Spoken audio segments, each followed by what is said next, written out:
All right, and we are here at Lynn Classical with Coach Avery. They got practice going on in the background. Coach, the cuts have been made, the rosters have been finalized.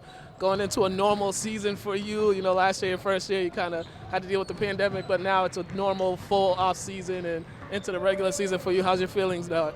We're very excited right now. Unfortunately, I get to have a good solid freshman team, very talented JV team, and we got some experience at the varsity, but game time experience. It's just a real good atmosphere here to be at Lynn Classical, and I can't thank my principal, Amy Dunn, my athletic director, Bill Devon, and my vice principal, Dennis Thompson, Chris Warren, for giving me this opportunity, and things happen for a reason. I appreciate it. Definitely. And I've been just talk about the past couple of days. How's it been? You had the tryouts for those 2 days, and then, this is technically your first day. Yesterday was the first day of practice. Yes, it was Sunday night. I didn't sleep much. We had 95 kids that try out, and as you know, coaching sports, basketball, it's very hard, difficult to cut any kid, but someone had to do it, and I did it. I think we picked the best student athletes overall, academic-wise and athletic-wise. So I just think we made a wise decision, me and my coaching staff, on that. And you guys are coming off losing a couple All-Stars, a conference All-Stars, Jaden, and some other guys that were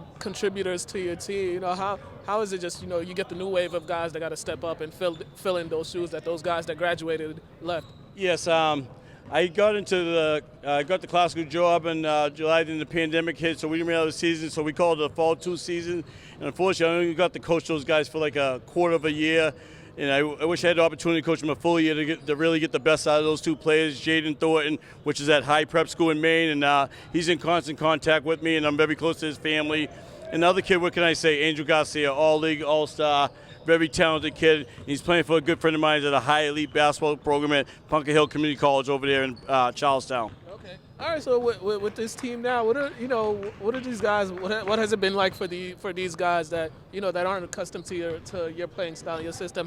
How's it been the first couple of days just learning how you want to play? Once when they found out they were the basketball team, I think they figured out very quick. Coach Avery's old school, no whistle, up tempo, very structured. We run a lot of sets, and I got some athletes, and I got some size, some speed, and talent. And me and my coaching staff, we'll put it together, and we're going to have a pretty good season, I hope. Yeah, who are the players that we should be, who are the players that us fans should keep an eye out for you guys? It's going to start with my captain, Jaden Gonzalez. Last year he had a half season, worked hard all summer, played AAU. He does the right thing, a pure scorer, but we'll run some sets, have him come off some screens. Then it's going to start with my other captain, Tyler Wilson, which he plays baseball. Very talented lefty athletic, southpaw.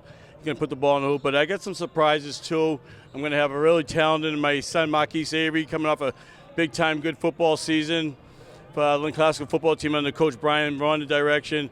Marquise can play every sport on the court. And then what can I say about the golf MVP of the year for the GBL, Brady Warren? He's going to surprise a lot of people, real good shooter. And we got some size. I got the big fella, 6'6", Mr. Javian Soto. Then I got another surprise guy that's 6'4". So we got some talent, some speed, and some size. So me and my coaching staff just got to put it together. Definitely. And for you guys, some of your players, they were heavy in football. You had a lot of football players. Yeah. And then so they played in the summer league.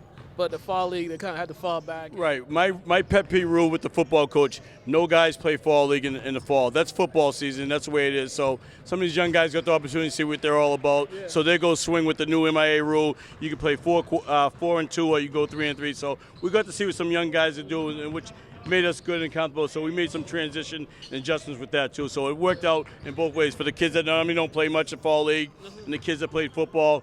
I got a couple of injuries with the kid, Derek Amarengi, another 6'5" kid, multi-talented athlete. He's a little banged up right now, and unfortunately I'm losing a good defender in Brian Vaughn Jr., but Brian's going to be part of the program. He'll be here supporting the kids, and I just wish him a good rehab. I'm in constant contact with his family, and he came here to say hi to me today. So, Brian, wish you the best of luck in the rehab. Come back strong. Definitely, and this is a full GBL schedule. These teams, some of the teams in this conference are pretty tough. How excited are you just to get the full experience in this conference? You've played some of the teams before when you were at Lynn Tech and having those rivalries with some of the teams over there, but now you're in the GBL right now. And you get 95% of the teams in GBL is just like us. Inner city, tough kids, work hard, don't back down, press, up and down, run.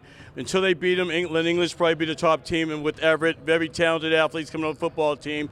Don't sleep on Chelsea. Me and Chelsea was the cream of the crop when I was over there at Lynn Tech, but Medford, Malden, Somerville, Revere.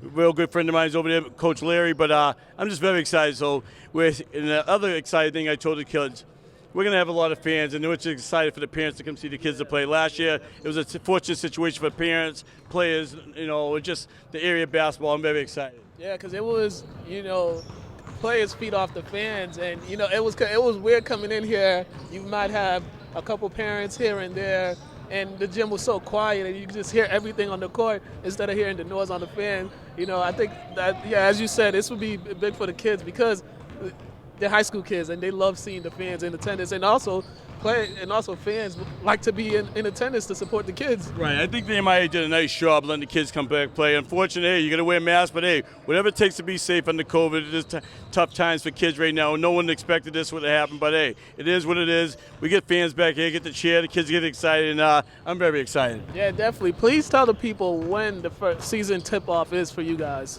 The season started for Lynn Classical December 13th. I believe we're traveling to Somerville High School. Then following Tuesday, we're going to Revere, and then we're going to take on the Medford Mustangs, and we'll probably get into one more league play before we get excited. And Walter Bove returning at Lynn High School. I can't thank them enough, and that's great for the city too. Whether we win or lose, no one loses in this Christmas tournament. It's just good for the city and the kids. This is for kids out there playing ball. But like I tell players and parents and people that know me out there, which I got a pretty good following, we don't worry about early on season. We don't worry about wins and losses. The real season starts when the state tournament, which is statewide, and I'm excited about that. And I've been involved in that with my experience coaching. I think Lynn Classical boys basketball will be fine. Yeah, and as you said, December 13th, and you got the Christmas tournament. You guys are on the road to start off the season. How is it just to go on the road? And that's the toughest step. That's the best part about sports in general, is going on the road and being able to win on the road, because that's the sign of a great team. With my experience being coaching, I'm very familiar with the road, the crowd, and the pleasure. And I just got to have some of my young kids that realize to be under control, understand situations. They're there to cheer for their team. They're not cheering against you or running against you. They're just doing their job as a student-athlete body. And I just got to have my young kids keep their composure, don't get too excited, don't follow it up. I think with my experience as coaching, I'll settle the kids down early on, and we'll figure it out as we go along. All right, definitely. Once again, December 13th at Somerville, you said? Yes. At Somerville, what time? We'll be JV is at 5:30 and the varsity at 7, but that's subject to change. All right, so subject to change. But if you ain't got nothing to do, December 13th, go down to Somerville, check out Lynn Classical boys, or you come here, check out the Lynn Classical girls, support the program. Thank you, Coach Avery. Appreciate it, and we are out of here. Thanks a lot. I appreciate it.